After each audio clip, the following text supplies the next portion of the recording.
Vamos a abrir nuestras Biblias en el Evangelio de Juan, capítulo número 6, y en esta mañana estaremos estudiando los versículos número 25 al 35. Antes de leer esta porción, quisiera, a manera de introducción, hermanos, que consideremos un pasaje en el Evangelio de Mateo. Evangelio de Mateo, capítulo número 7. Mateo número 7. Dice la Escritura que habrá un día en el que muchas personas van a estar delante del Señor Jesucristo. Y ellos, al ver al Señor Jesucristo, esperan que Él les dé entrada a su presencia y que los reciba como verdaderos discípulos. Y al pasaje al que yo me estoy refiriendo, en el que ese día va a ocurrir, es Mateo capítulo número 7, texto número 21 al texto número 23, que dice de la siguiente manera: no todo el que me dice Señor, Señor, entrará en el reino de los cielos. Ahora note lo que dice: sino el que hace la voluntad de mi Padre que está en los cielos. Este versículo que acabo de leer aclara uno de los errores contemporáneos más peligrosos, y es el creer que porque yo con mi boca profeso ciertas cosas, puedo hacer que Dios crea que yo soy su discípulo, o puedo tener la seguridad de que el Señor Jesucristo me ha salvado. El Señor Jesucristo, corrigiendo a estos engañados, les dice lo siguiente: no es necesario decir Señor, Señor, para entrar en el reino de los cielos. Lo que se necesita hacer es la voluntad de Dios, del Padre, es decir, obedecer a Dios. Quiere decir que lo que uno dice con su boca, si no está en armonía con lo que uno hace, no sirve para nada. No sirve para nada. Versículo 22. Muchos me dirán en aquel día. Note esta palabra. Dice muchos. Es decir, que hay muchas personas en este mundo y muchos de ellos se encuentran en nuestras iglesias, y esas personas dicen Señor, Señor. Y luego hace una referencia a ellos mismos en forma de pregunta, como un reclamo al Señor Jesucristo, diciéndole, dice, ¿qué acaso no profetizamos en tu nombre? ¿No echamos fuera demonios y en tu nombre hicimos muchos milagros? Cualquier persona que ve a un grupo de personas que dicen profetizar en el nombre del Señor, hacer, como dice aquí el versículo, echar fuera demonios y hacer muchos milagros, cualquiera podría decir, estos sí son verdaderos creyentes. Pero sin embargo, el Señor Jesucristo dice que un verdadero creyente lo define Él, el Señor Jesús, de su propia boca, lo define como uno que hace la voluntad del Padre. Un verdadero creyente no está definido por lo que hace, aunque lo que hace refleja lo que cree. Sin embargo, el hacer la voluntad del Padre es lo que el Señor Jesús aprueba y lo que Él califica a una persona como un verdadero hijo de Dios. Versículo 23. Y entonces les declararé, nunca os conocí, apartaos de mí, hacedores de maldad. Es decir, que para que una persona pueda ser reconocida como un verdadero cristiano, lo que tiene que acontecer es la iniciativa de Dios en llamar a la persona, en conocerlo. Ustedes han notado que en el lenguaje contemporáneo la gente dice, es que yo conozco a Dios, pero sin embargo lo que importa es si Dios te conoce a ti. Eso es lo que importa. Porque uno puede decir con su boca muchas cosas y estar engañado, pero sin embargo lo que la Escritura nos dice aquí es que Él tiene que decirnos a nosotros, yo te conozco a ti, entra al gozo de tu Señor. A lo que quiero hacer referencia en estos versículos es que viene un día en el que mucha gente va a ser rechazada por el Señor Jesucristo. Y lo más triste de todo es que estos a los que se refiere en este versículo no son los que hoy en día odian el Evangelio, no creen en el Señor Jesucristo. No son los paganos, no son los que nosotros conocemos que abiertamente niegan el cristianismo, aborrecen a los cristianos, aborrecen a Dios. No, Estos hombres y mujeres de los cuales se mencionan aquí son los que dicen que Jesús es su Señor, que hacen obras que son muy similares a las que haría cualquier cristiano. Sin embargo, la marca que hace la diferencia entre uno verdadero y un falso es que, en primer lugar, Dios necesita de conocerte a ti y tú necesitas de hacer la voluntad de Dios. Yo necesito de hacer la voluntad de Dios. Quise utilizar estos versículos como marco de referencia para lo que nosotros vamos a estar estudiando en este Evangelio de Juan, en el capítulo número 6, y en este día, los versículos números 25 al 35. ¿Cuál es el contexto de este pasaje? Dos milagros que acaban de ocurrir. El primer milagro es la alimentación de 5,000 hombres, sin contar las mujeres y los niños, donde el Señor Jesucristo milagrosamente hace un milagro creativo. Provee alimento para una gran multitud. El segundo milagro es donde el Señor Jesucristo tiene dominio sobre la naturaleza, muestra su señorío caminando sobre las aguas en el mar de Galilea, en camino a Capernaum. Y ahora llegamos a los versículos 25 al 35, y aquí está un discurso conocido como el discurso del pan de vida, donde el Señor Jesucristo en la sinagoga en Capernaum se declara como el verdadero pan de vida, el único que puede dar vida, el único que puede saciar el hambre espiritual de los hombres. Y esto me hace pensar, hermanos, en lo que dice el evangelista Mateo en el capítulo 4, texto número 4, cuando el Señor Jesucristo le responde a Satanás, cuando Satanás viene y le presenta la tentación y le dice, si tienes hambre, es que esas piedras se conviertan en pan. Si eres el Hijo de Dios, haz que esas piedras se conviertan en pan. Y va a ocurrir porque tú tienes el poder. Y el Señor Jesucristo le dice, no solo de pan vive el hombre, sino de toda palabra que sale de la boca de Dios. Y ese pan al que Él se refiere, al pan espiritual, que es la palabra de Dios, es Él mismo, el Señor Jesucristo, el que puede saciar el hambre espiritual de hombres y mujeres que vienen a Él en arrepentimiento y fe. Y lo puede saciar por la eternidad. Una persona puede hoy en día tener una religión, conocer la religión, y más adelante dice, no, esa religión no me satisface, creo que he encontrado una mejor. Y sí, se puede cambiar de una, se puede cambiar a la otra, se puede ir a la otra. Sin embargo, una persona que es encontrada y que encuentra al Señor Jesucristo y que come del Señor Jesucristo como el pan de vida, nunca más vuelve a buscar nada.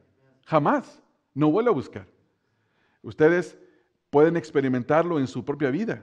Yo lo puedo experimentar en esta mañana en la mía. Yo puedo voltear hacia atrás 23 años y decir, Jesús es el pan que me ha satisfacido. Me tiene lleno, me tiene contento, estoy satisfecho con Él. Yo no necesito ninguna otra cosa. Él es todo para mí. Un verdadero cristiano puede decir eso. Sin embargo, uno que anda buscando vivir en las cosas de este mundo y que está engañado por el error, como por ejemplo las personas que piensan en el dualismo, esas personas que tienen religiones como el Cábala, que el dualismo enseña que el hombre está compuesto de dos partes, la parte material que es el cuerpo y la parte espiritual que es su espíritu. Sin embargo, lo que importa, según ellos, es que el espíritu es el que hay que cuidarlo. Hay que nutrirlo. Y el cuerpo, no importa lo que tú hagas con tu cuerpo, Dios no se preocupa por eso, porque para Dios no es importante. Mire qué receta tan fabulosa que ha preparado Satanás para hacerle creer a una persona que puede ser espiritual y al mismo tiempo vivir como se le dé la gana. Por eso tenemos a una cantante perversa llamada Madonna que dice ser espiritual y tener comunión con Dios. Y le preguntan, ¿y cómo es eso, Madonna? Y ella dice, yo practico la cábala. ¿Cómo es eso, Madonna? Sí, en mi práctica, una práctica judía pervertida, dice, yo puedo tener comunión en mi espíritu con Dios, me puedo iluminar de Dios, mi espíritu se nutre y soy una persona muy espiritual. Y déjenme decirle una cosa, que sinceramente ellos están engañados. Ella cree que esa es la realidad. Por eso es que ella se puede parar en un escenario y hacer perversidades. y vivir una vida perversa y al mismo tiempo creer que tiene comunión con Dios. Ella es una de las personas que si no se arrepiente y viene al conocimiento y a la fe del Señor Jesucristo, va a estar entre este grupo de personas. Porque posiblemente ella tenga alguna fundación contra el cáncer, contra cualquier enfermedad en el mundo, y done grandes cantidades e invita a todos sus amigos famosos a no dar cantidades y decir, Señor, yo en tu nombre combatí el cáncer. Yo me sentía así, obras, me sentía una mujer muy espiritual. Y el Señor le va a decir, yo no te conozco. Tú no hiciste la voluntad de mi Padre, apártate de mí. Y va a tener una gran sorpresa. En este pasaje que nosotros estamos estudiando, solo piensa en esto. El Señor Jesucristo está en la sinagoga. En la sinagoga tenía que haber sido un lugar pequeño. Yo estuve viendo esta semana unas fotografías de las ruinas y yo no creo que a ese lugar le cabrían algunas 800 personas, posiblemente menos, 300, 500, no sé, es un lugar muy pequeño. Entonces es posible que la gente vino y se llenó el lugar y afuera había más personas. Y el Señor Jesucristo empieza a hablar en esa sinagoga y la gente, dice la Escritura, que en el texto número 22, versículo 22 al 24, andaban viendo y empezaron a ver y a razonar, ¿dónde está Jesús? ¿Dónde está Jesús? Y empezaron a buscarlo. Se dieron cuenta que el Señor Jesús estaba en Capernaum y al llegar a Capernaum, ellos le hacen una pregunta a él, que es una pregunta hipócrita. Una pregunta que tiene el propósito de adular a la persona, de hacerle creer a Dios, al Señor Jesucristo, que ellos lo buscaban, que lo necesitaban. Sin embargo, yo puedo ver en esta porción, en los versículos número 25 al 27, que no es posible engañar al Señor Jesucristo. Eso es lo que yo puedo ver. Leamos el versículo 25 al 27. Y hallándole al otro lado del mar, le dijeron, y aquí está la primera pregunta, Rabí, ¿cuándo llegaste acá? Respondió Jesús y les dijo, de cierto os digo, que me buscáis, no porque habéis visto las señales, sino porque comisteis el pan y os saciasteis.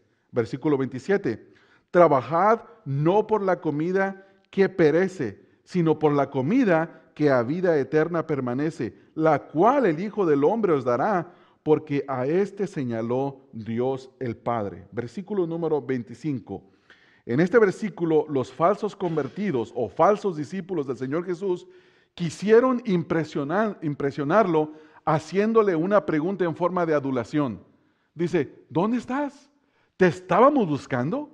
Te estábamos buscando. Sin embargo, el Señor Jesucristo, mostrándoles amor y misericordia, no los quiso dejar en su error.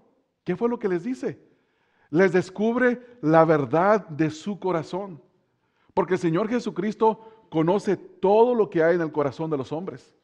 El final del capítulo número 2, así dice la Escritura, Él no se confiaba de los hombres porque sabía lo que había en el corazón de ellos y no tenía necesidad de que nadie le dijese lo que hay en el corazón de los hombres.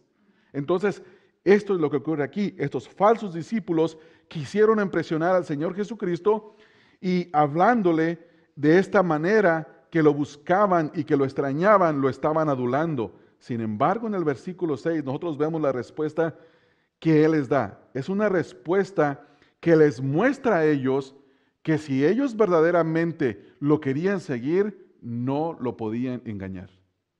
¿Qué es lo que les dice? Dice, ustedes me buscan porque ustedes se llenaron del pan que comieron. Ustedes no me deben de buscar por esas razones. Deben de buscarme para saciarse espiritualmente, para comer el pan de vida que a vida eterna permanece. Entonces, la actitud que vemos del Señor es una actitud misericordiosa, de mostrarle la verdad a ellos, de aclararles el error en el que ellos se encontraban. Y nosotros encontramos en estos versículos lecciones muy valiosas. Leemos en el texto, versículo 27, donde dice que el versículo 27 les dice la corrección, les hace una corrección y les dice lo que ellos deben de hacer. En primer lugar, no me busquen por los beneficios, búsquenme por la vida eterna que yo puedo darles. Y en esta exhortación del Señor Jesús hay dos palabras que debemos de entenderlas. La primera palabra es trabajad. Trabajad. Fíjese lo que dice el versículo ahí 27. Trabajad no por la comida que perece, sino por la comida que a vida eterna permanece. Si leemos nada más hasta ahí, nos damos cuenta que los falsos convertidos o los falsos discípulos malentendieron lo que el Señor Jesucristo les dijo. Porque al continuar leyendo, miren lo que dice el versículo, la cual el Hijo del Hombre os dará. ¿Puede ver el contraste entre la palabra trabajad y la palabra dar? La palabra trabajar contiene la idea de que es algo que yo me puedo ganar, que una labor que yo puedo hacer para ganarme algo, y así lo entendieron ellos.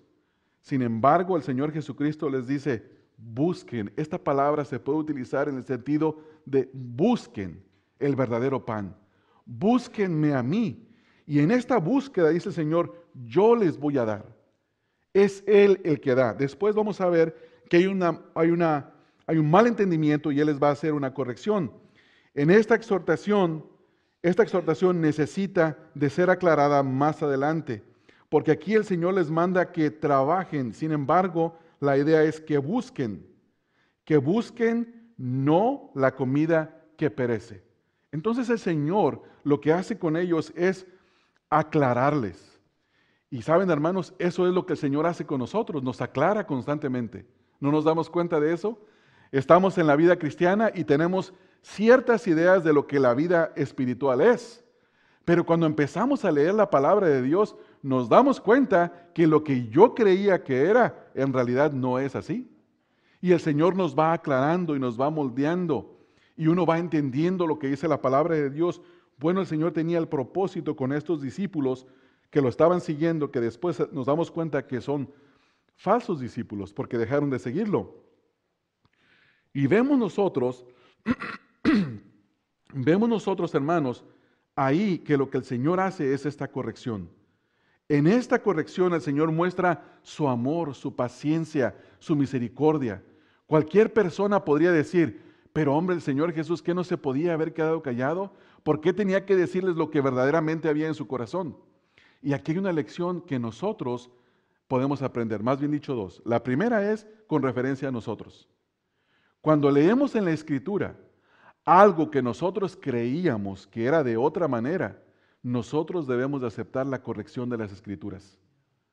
Cada vez que yo me acerco a la palabra de Dios, hermanos, yo no me acerco con mis ideas, me acerco y leo lo que dice la Biblia y dejo que la Biblia me diga a mí y que lo que la palabra de Dios dice señoree sobre mí.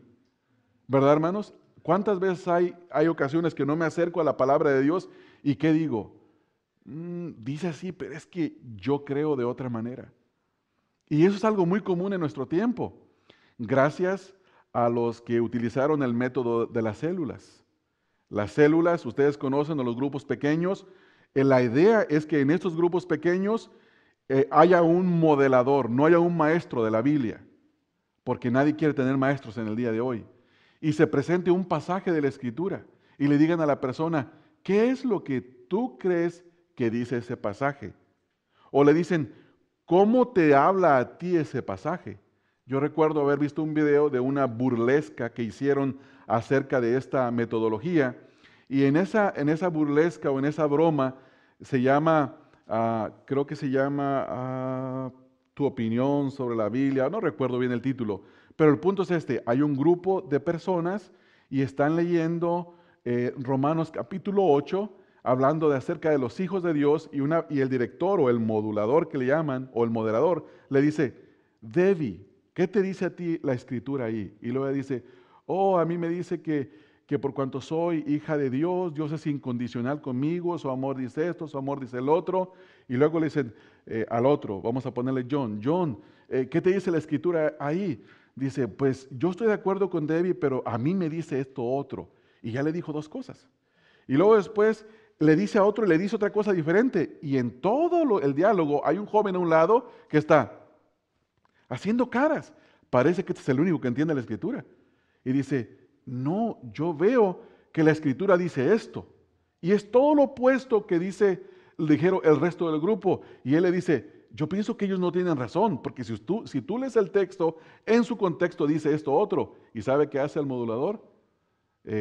Pedrito le dice, tú no puedes imponer tu opinión sobre los demás.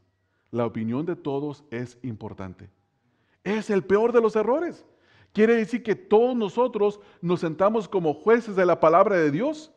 Sin embargo, no es así, mis amados hermanos. Lo que tenemos que entender es qué dice la Escritura. Entonces, dejamos que la palabra de Dios nos hable a nosotros. La segunda lección que aprendemos es para con los demás.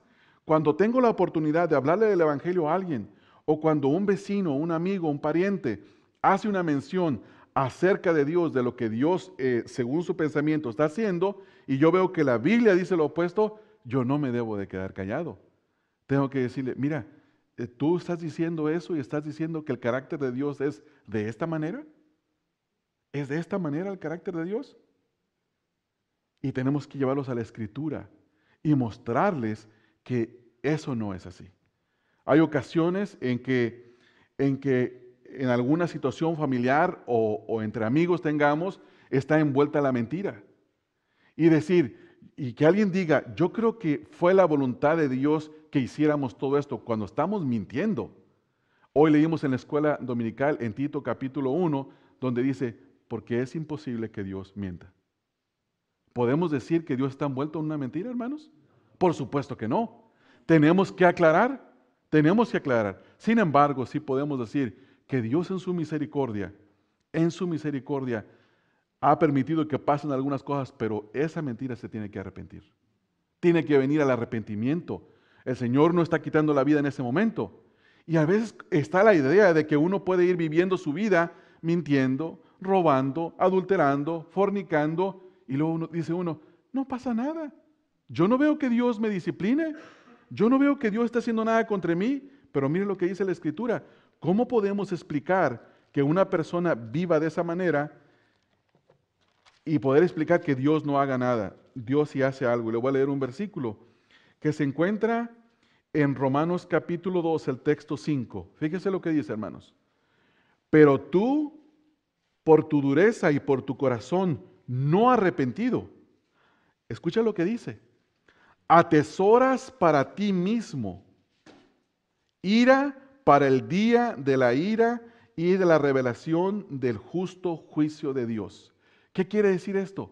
¿Que los pecados Dios los pasa por alto? ¿Que los pecados Dios los olvida? Y la respuesta es, no, eso no es así. El Señor siempre, hermanos, siempre va a juzgar cada uno de los pecados. Y una persona que no se arrepiente, ¿qué es lo que hace? ¿Dios le está pasando por alto todo? No. La persona está atesorando ira para el día de la ira, del justo juicio de Dios. Romanos 2:5. Volvamos a nuestro texto. Entonces entendemos que si somos discípulos del Señor Jesucristo, número uno, hermanos, no lo podemos engañar. ¿Estamos de acuerdo en eso? Vemos en este pasaje que ellos quisieron venir con un engaño, con una adulación, y Él les dice, el Señor no se los permitió. No les permitió querer venir a su presencia con un engaño. En segundo lugar, leemos nosotros de los versículos número 28 en adelante, y ahorita voy a explicar un poco el 27 también porque va en el contexto. Dice, entonces le dijeron, fíjense lo que le dijeron en respuesta a lo que el Señor Jesús les dijo atrás en el versículo 27, trabajad no por la comida que perece, sino por la comida que a vida eterna permanece, la cual el Hijo del Hombre os dará, porque a este señaló Dios el Padre. Ahora, ¿cómo respondieron ellos a la exhortación del Señor Jesús de que ellos trabajaran por la comida que no perece? Fíjense cómo ellos entendieron. Versículo 28. Entonces le dijeron, ¿qué debemos hacer para poner en práctica las obras de Dios? Este lenguaje suena muy parecido al del joven rico, que llega y le dice, maestro, ¿qué puedo hacer para heredar la vida eterna? Y este es el sentir del hombre, de todos los hombres, en todos los tiempos. Si uno tiene que dividir el mundo en dos religiones, diría una, existe la religión del hombre que tiene que ver con lo que él puede hacer para alcanzar el favor de Dios, y existe la religión de Dios en la cual es Él quien justifica al hombre para con Él mismo, quien reconcilia a los hombres. Y el Señor Jesús está hablando exactamente de eso. Note lo que dice el versículo 28, dice, trabajad. Pero parece que el Señor se contradice porque dice, dice el Señor Jesús, el cual el Hijo del Hombre os dará. Déjeme decirle una cosa, si alguien te da algo, la pregunta es, ¿trabajaste por ello si es un regalo? Y la respuesta es no. Entonces el Señor Jesucristo está hablando de buscar hacer la voluntad de Dios, buscar entender cómo Dios salva, buscar entender cómo Dios quiere hacer las cosas. Hoy en día, hermanos, existen la ideología siguiente. Vivimos en un mundo que está caminando con una velocidad tan fuerte hacia lo que es el pluralismo religioso. Es decir, que se puede sentar un católico, se puede sentar un musulmán, se puede sentar un judío y un cristiano protestante y decir, tú estás bien, yo estoy bien, todos estamos bien, de alguna manera Dios nos va a salvar a todos. Eso es tener un pluralismo religioso, no hacer división. Sin embargo, el Señor Jesucristo nunca dio espacio para ello. Vea lo que dice al final del versículo 27, porque a este señaló Dios el Padre. El único que puede salvar es el Señor Jesucristo. No existe el camino católico, no existe el camino musulmán, no existe el camino protestante. El único camino verdadero es el Señor Jesucristo. Es el único, hermanos. No existe otro. Entonces, nosotros no podemos entrar en una conversación y decirle a una persona, ¿tú estás bien? Yo estoy bien, todos estamos bien. Qué mundo tan maravilloso en el que nosotros estamos viviendo. No se puede hacer eso. Exactamente. No podemos decir que somos cristianos evangélicos e ir delante de un grupo de judíos a su sinagoga y hablarles de cualquier cosa menos del Señor Jesucristo. O estar delante de un grupo de musulmanes y hablarles de cualquier cosa menos del Señor Jesucristo. O ir a Europa y estar hay una organización muy famosa en Europa que hace una cumbre mundial acerca de la economía mundial y que lleven a un pastor que entre comillas es pastor protestante porque es muy famoso y que lo lleven a que hable de qué relación hay entre Dios y la economía y que diga, es bueno tener una fe, pero que no diga, lo único que funciona o lo único que es, la única realidad es Jesucristo es la única realidad. Él es el único Salvador. Entonces, ¿cómo nosotros entendemos esa actitud? La única manera es viendo cómo respondió el Señor Jesucristo. Entonces, el mundo dice, de acuerdo al versículo 28, entonces le dijeron, ¿qué debemos hacer para poner en práctica las obras de Dios? Respuesta. Respondió Jesús y les dijo, esta es la obra de Dios, que creáis en el que Él ha enviado. 2 veces les dice lo mismo. Dios no quiere que hagamos obras para salvarnos. Dios nunca pidió obras para la salvación. Él lo único que requiere es creer en la obra que Él ya ha hecho, en la obra de nuestro Señor en la cruz del Calvario. Ahora, quiero tomar un pequeño tiempo para hablar de lo que la Biblia dice en cuanto a las obras, porque hay una confusión muchas veces entre nosotros. ¿Cómo se entienden las obras en la Biblia? Y quiero hacer 3 aclaraciones en cuanto a las obras. La primera, ¿cómo debemos de ver las obras en relación con la salvación? ¿Cómo se relacionan las obras con la salvación? Y la respuesta es que las obras no sirven para salvarnos. Las obras o las buenas obras no son suficientes o nunca podrán hacernos alcanzar la salvación. Leo algunas escrituras y les voy a dar otras para que ustedes las apunten para que podamos avanzar en cuanto a esto. Primera escritura, Romanos capítulo número 3, textos 27 y texto 28. Dice el apóstol Pablo, ¿dónde pues está la jactancia? Queda excluida. ¿Por cuál ley? ¿Por la de las obras? Y él mismo se responde y dice, no, sino por la ley de la fe. Concluimos pues que el hombre es justificado por fe sin las obras de la ley. Entonces entendemos nosotros que las obras no tienen ninguna relación para la salvación. No sirven para salvarnos. La segunda forma en la que debemos de hacer las obras, de ver las obras, es que las obras sí son una evidencia de la vida salvada. Eso es lo que nosotros debemos entender, porque la Biblia habla de eso. Hay un libro que menciona muchos versículos bíblicos en cuanto a este punto, y voy a mencionar solamente algunos en este libro. Dos libros vamos a ver. En primer lugar, vamos a Tito capítulo 1, texto 16. Si ustedes quieren estudiar un tema en cuanto a la vida salvada y las obras, la epístola de Tito toca el tema exhaustivamente, lo toca ampliamente. Pero hoy vamos a ver nada más el versículo número 1. Capítulo 1, versículo número 16, perdón. Tito 1, 16. ¿Cómo vemos las obras en cuanto a la vida salvada, en relación con la vida salvada? Dice el versículo 16, profesan conocer a Dios, pero con los hechos lo niegan, siendo abominables y rebeldes, reprobados en cuanto a toda buena obra. Es decir, que si una persona profesa ser cristiano, sus obras tienen que ir de acuerdo con lo que profesa. ¿Sí vemos la relación? Entonces, las obras no sirven para salvarnos, pero una vez que hemos sido salvados, sí debemos de hacer las obras de Dios. Buenas obras. ¿Qué tiene que ver con las buenas obras? Vivir una vida santificada. El día de ayer por la noche, a mí me gusta el boxeo, que tengo que confesarlo. Y había una pelea que no me llamó la atención, a veces no sirven las peleas, y después pasaron a una pelea que iba a ser la pelea estelar de la noche, y era una pelea de dos mujeres. Pero antes de presentar la pelea, estaban presentando el perfil de cada una de ellas, de dónde es, cuál es el récord, pero ya no es como antes, hermanos. Las cosas se están pervirtiendo a tal punto que están haciendo una perversión de esto. Entonces empezaron a presentar a la boxeadora mexicana de Guadalajara y no puedo ver lo que hicieron. La estaban presentando de una manera inmoral.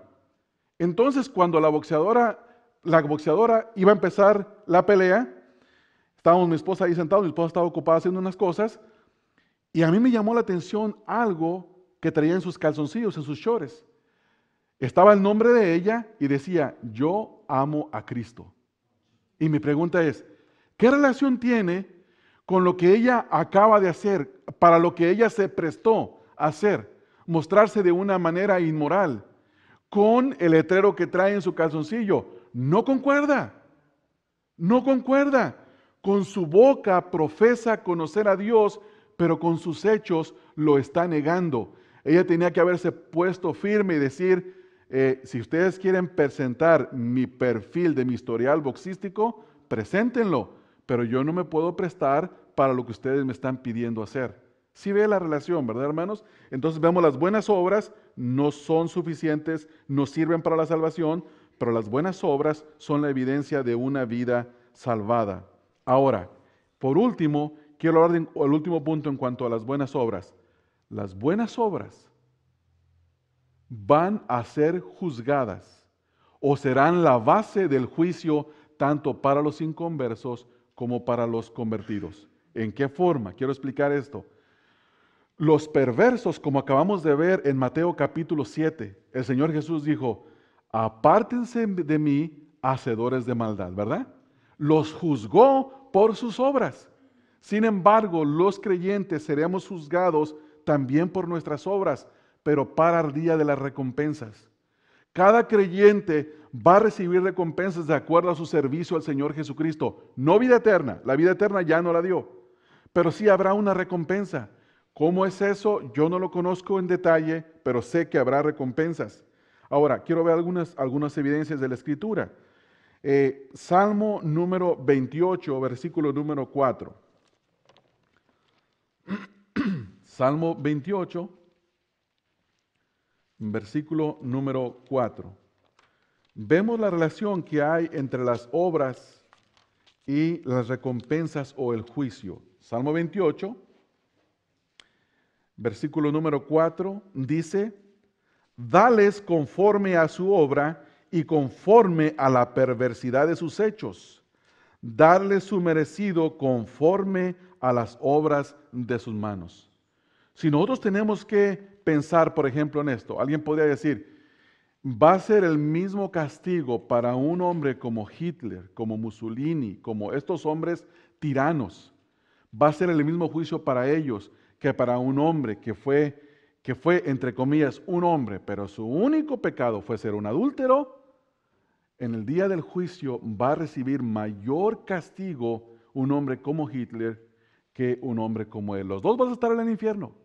Los dos van a estar en la eternidad, pero va a haber mayor aflicción para unos que para otros. La Escritura describe el infierno como un lugar de oscuridad. La Escritura describe el infierno como un lugar de fuego.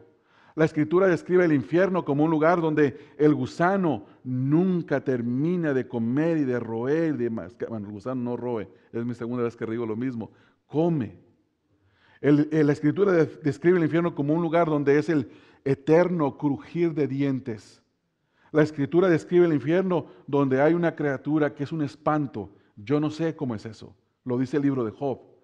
Mi punto es el siguiente, que cada obra que los impíos, que aquel que no se convierte, aquel que no cree en el Señor Jesucristo, que no es salvado, recibirá un castigo por causa de sus obras por la eternidad y depende de lo que haya hecho, recibirá un castigo adecuado, de acuerdo como leímos en Romanos 2:5. Atesoras para ti ira para el día de la ira, escucha esto, del justo juicio de Dios. Dios es justo aún en su juicio. Aún en su juicio el Señor es justo. Dos escrituras más y quiero terminar con eso. La segunda escritura, vamos a Romanos capítulo número 2, texto número 5 al texto número 8. Romanos 2, 5 al 8, que es la referencia que acabo de mencionar en este momento, pero quiero leer otros versículos más. Capítulo 2, texto 5 al 8. Dice el versículo número 5. Romanos 2, aquí está. Dice, pero tú, por tu dureza de corazón no arrepentido, atesoras para ti mismo ira para el día de la ira y de la revelación del justo juicio de Dios, el cual pagará a cada uno conforme a sus obras. ¿Puede verlo ahí? Cada uno recibirá conforme a sus obras. Dice la Escritura, y vida eterna a los que perseverando en hacer bien buscan gloria y honra e inmortalidad. Pero ira y enojo a los que son contenciosos y no obedecen a la verdad sino que obedecen a la injusticia. Tribulación y angustia sobre todo ser humano que hace lo malo, al judío primeramente y también al griego. Es decir, que no hay excepción de personas. Esto es tremendo. Así debemos de entender las obras. Volviendo a nuestro capítulo, el Evangelio de Juan, esto lo escuchan al Señor Jesucristo hablar y dicen, ¿qué tengo que hacer?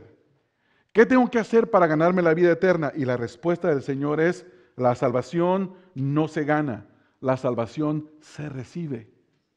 La salvación es un don de Dios. El hombre siempre desea ganar la salvación por sus buenas obras, pero la realidad es que la salvación es por gracia solamente y que lo que hay que hacer es arrepentirse y creer en el único que Dios ha puesto como Salvador, a su Hijo Jesucristo. Entonces, ya hemos visto cuál es el propósito de las obras. ¿Las obras sirven para qué? No sirven para salvarse. Las obras son evidencia de una vida salvada y las obras serán la evidencia o la base sobre la cual Dios habrá de juzgar. Ahora mi pregunta para nosotros es la siguiente. ¿Nos vamos a ocupar esta semana en buenas obras? Por supuesto. Debemos de ocuparnos en esta semana en buenas obras. No para ser salvados, pero sí para mostrar que hemos sido salvados. Y que el mundo pueda observarnos. El apóstol Pablo dice en la primera carta a los Corintios que somos epístolas, cartas, expedidas con la mano de Dios para que el mundo nos lea. Y nos están leyendo, hermanos. Constantemente nos están observando. A usted lo observan sus hijos. A usted lo observa su esposa, usted observa a su esposa, sus vecinos lo observan a usted. Todo mundo lo observa a usted. Todo mundo. Todo mundo. Y uno tiene que tener cuidado, hermanos. El día de ayer tuvimos que ir al banco por una situación que teníamos que arreglar de parte de la iglesia, y luego yo hice un reclamo al manager que me estaban haciendo un cobro en mi cuenta personal de algo que yo no estoy de acuerdo, y ya trajo otra persona para que me atendieran, y yo me puse a pensar, y la persona me dijo, ¿cuánto tiempo tienes con esta cuenta? Le digo, desde el 2001, y empieza a revisar para atrás, y yo dije, esta persona está viendo mi cuenta, está viendo todo. La persona sabe prácticamente cómo anda mi vida. La escritura dice, donde está tu tesoro, ahí está tu corazón. Yo me pregunto, ¿a qué te dedicas? Soy pastor. ¿Y qué tal si siendo pastor, él ve alguna suscripción a una revista que no conviene? ¿Dónde queda mi testimonio, hermanos? Entonces, ahí estaba abierto todo para el banquero. Pues a Dios, de la misma manera, en el día del juicio, todo lo va a tener expuesto delante de sus ojos. No hay nada que se pueda ocultar a los ojos de Dios. Absolutamente nada, nada, nada. Entonces tenemos que entender esto. Y estas personas tenían que entenderlo. Ahora leamos los versículos 28 y 29. Dice el versículo 28 y 29. Déjeme volver a Juan porque me separé de Juan. Ya volví a Juan. Versículo 28, entonces le dijeron, ¿qué debemos hacer para poner en práctica las obras de Dios? El Señor responde, la salvación no se gana, la salvación se recibe. Respondió Jesús y les dijo, esta es la obra de Dios, que creáis en el que Él ha enviado. Versículo 30. Este es un versículo triste y tenemos que entenderlo. Dice el versículo 30, le dijeron entonces, ¿qué señal puedes hacer tú para que veamos y te creamos? ¿Qué obra haces? Mi pregunta para nosotros es la siguiente, ¿qué había hecho el día anterior, hermanos? ¿Se dan cuenta? Eso quiere decir que el hombre viendo no ve porque es ciego. El hombre viendo no ve porque está muerto en sus delitos y pecados. Ya habían visto, ya habían visto. Y esto nos tiene que hacer entender a nosotros, hermanos, nuestra incapacidad. En la teología hay un tema que se llama la total depravación del hombre. Y la idea es la siguiente, que no existe en el ser humano una sola porción buena, que todo está contaminado a tal grado que no puede hacer nada por sí mismo para salvarse.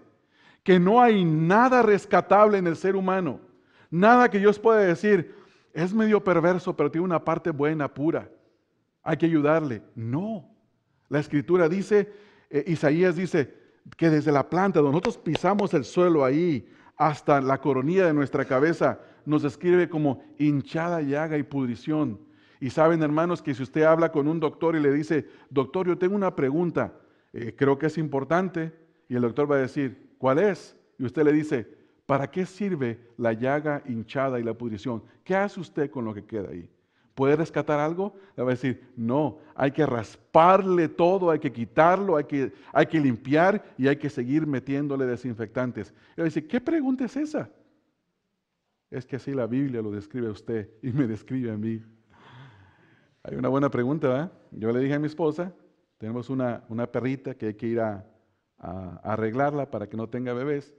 Bebés, digo perros, que valen bebés. Y le dije a mi esposa, si la perrita llega a quedar, nosotros decimos, el término para animales es llegar a quedar cargada. Yo no sé cómo se dice, no quiero decir embarazada, porque no es una mujer. Pero bueno, llega a estar lista para tener bebé, para tener perros. Yo quiero ir a preguntarles, espero que no pase porque yo no quiero lidiar con más perritos. Le dije a mi esposa, voy a preguntarles a los de la clínica de animales, ¿es posible detenerle el embarazo a la perrita? ¿Y sabe qué me van a decir? ¿Es posible? ¿Cuánto le cobran?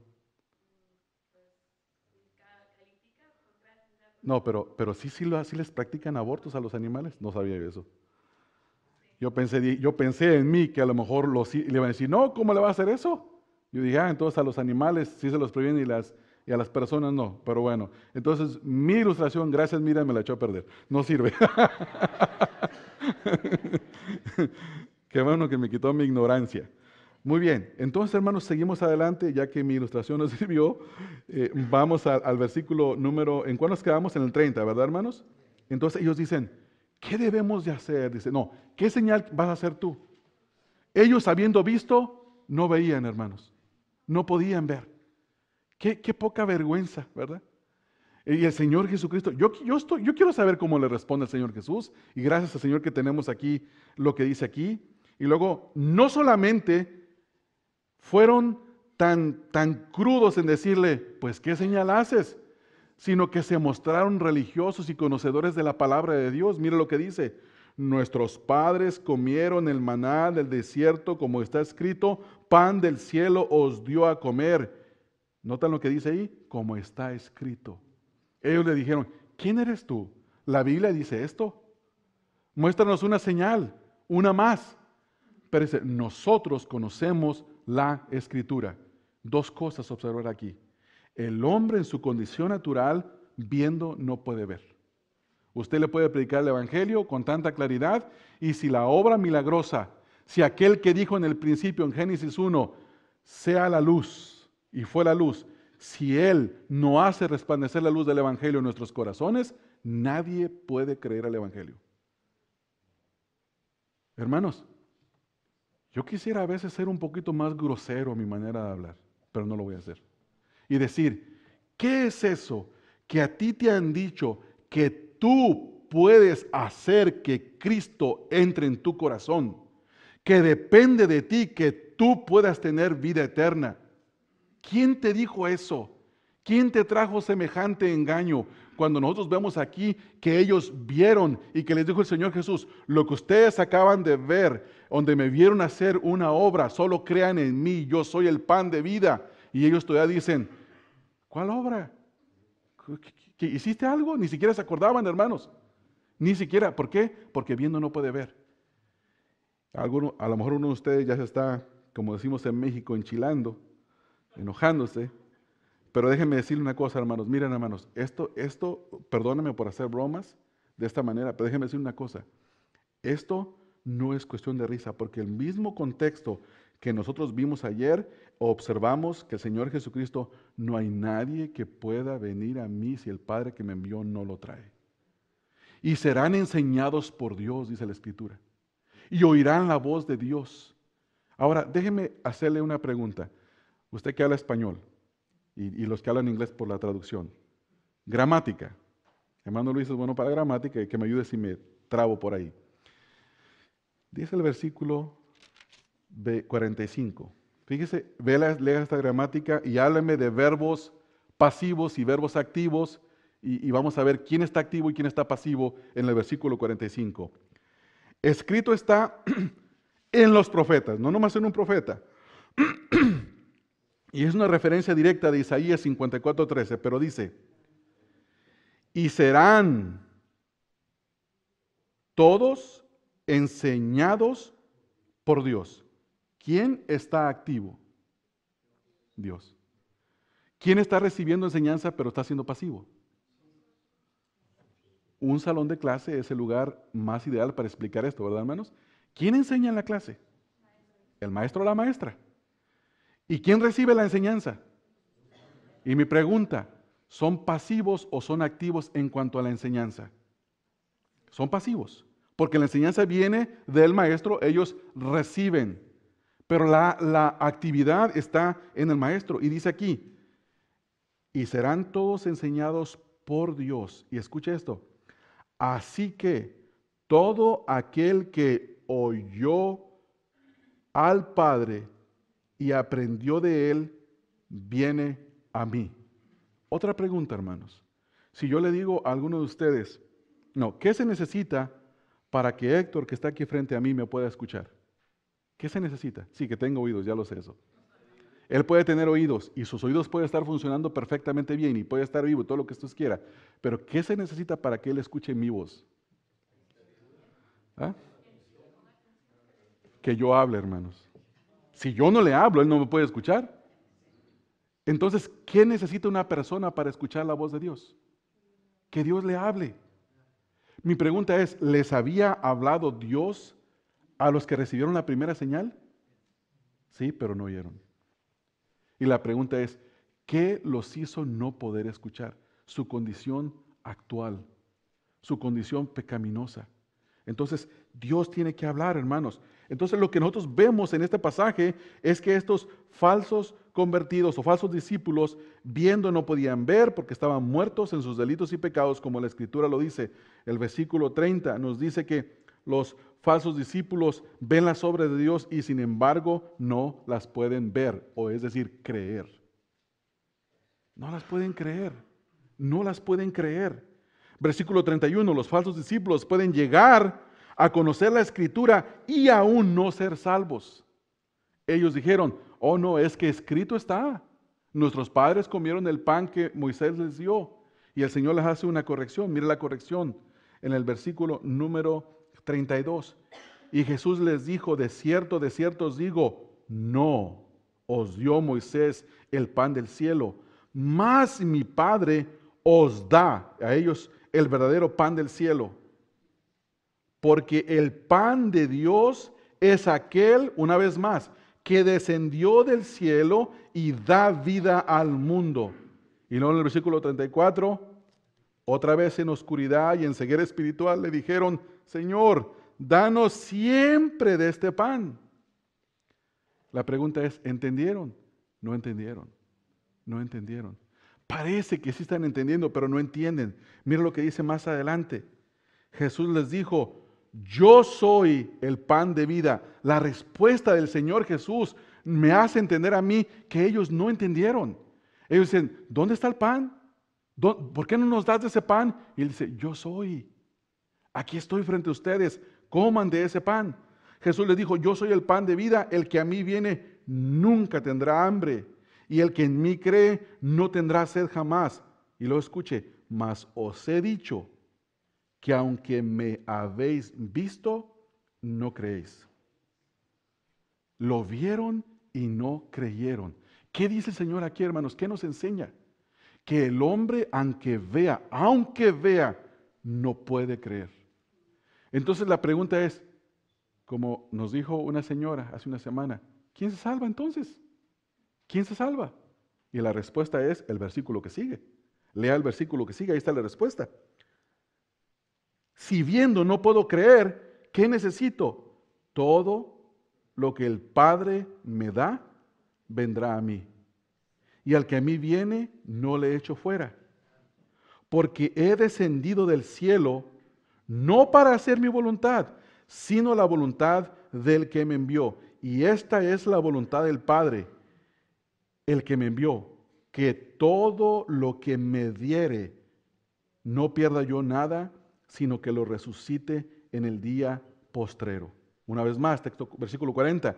Y esta es la voluntad del que me ha enviado, que todo aquel que vea al Hijo y cree en Él tenga vida eterna, y yo le resucitaré en el día postrero. ¿Qué está diciendo el Señor Jesús acá?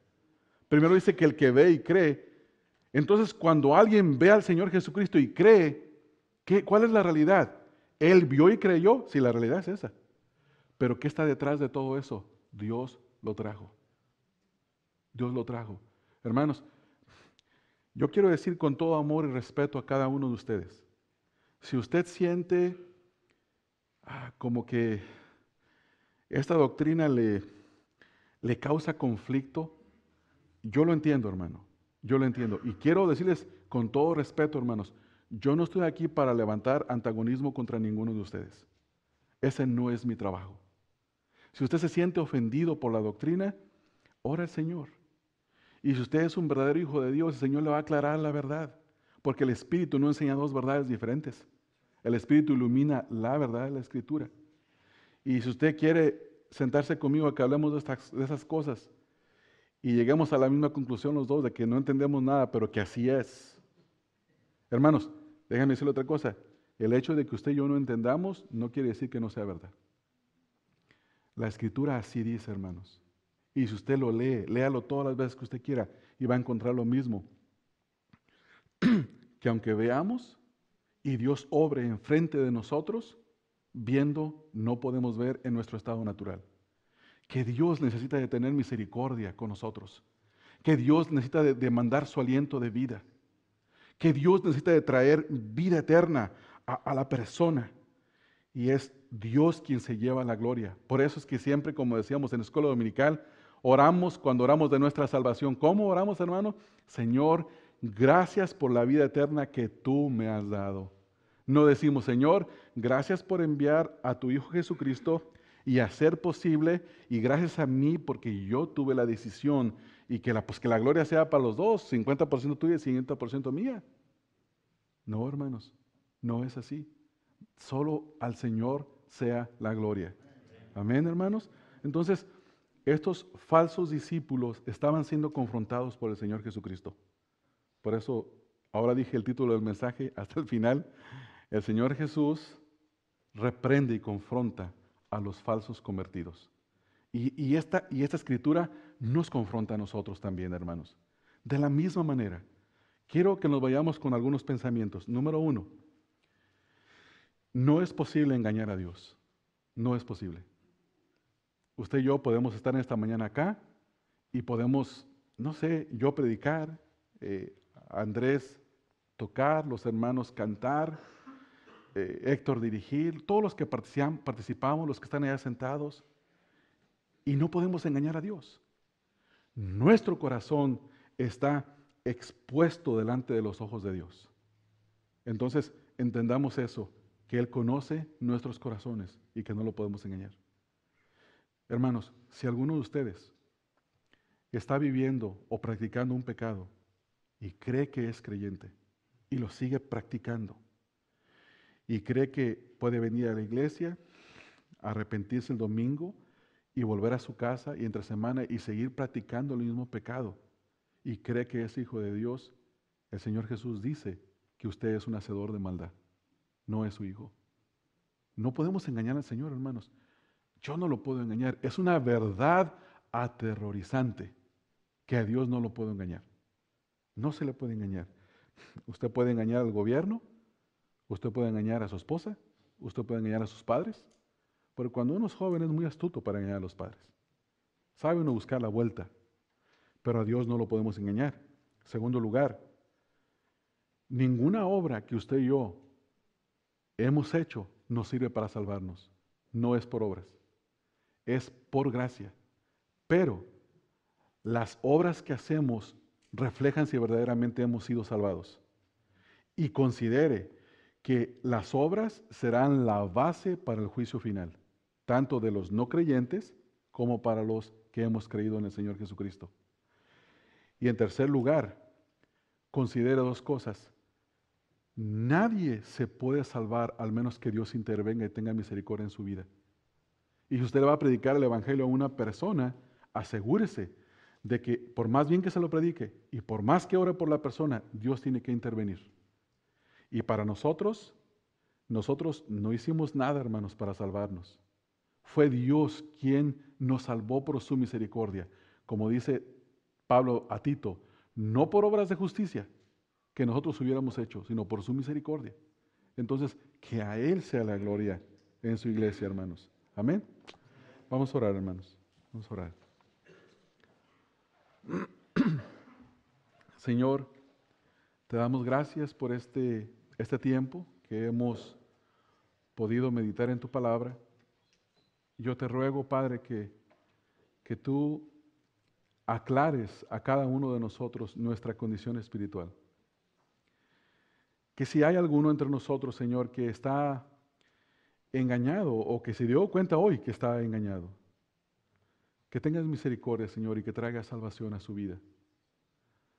También te ruego, Señor, que a nosotros que decimos ser creyentes, que seamos exhortados en esta mañana a que vivamos vidas llenas de buenas obras que muestren la realidad de nuestra salvación. Y también, Señor, que cada uno de nosotros que cree que ha sido salvado, que entienda que la salvación fue pura misericordia tuya y que cuando predicamos el Evangelio sigue siendo todavía misericordia tuya. Nadie puede venir a ti, Señor Jesús, si el Padre no lo trae. Señor, salva a muchas personas, te lo ruego. Sigue salvando cada día, especialmente por aquellos que estamos pidiendo, Señor. Tráelos, tráelos, tráelos, Señor, te lo ruego, en el nombre de Cristo Jesús. Amén, amén, amén.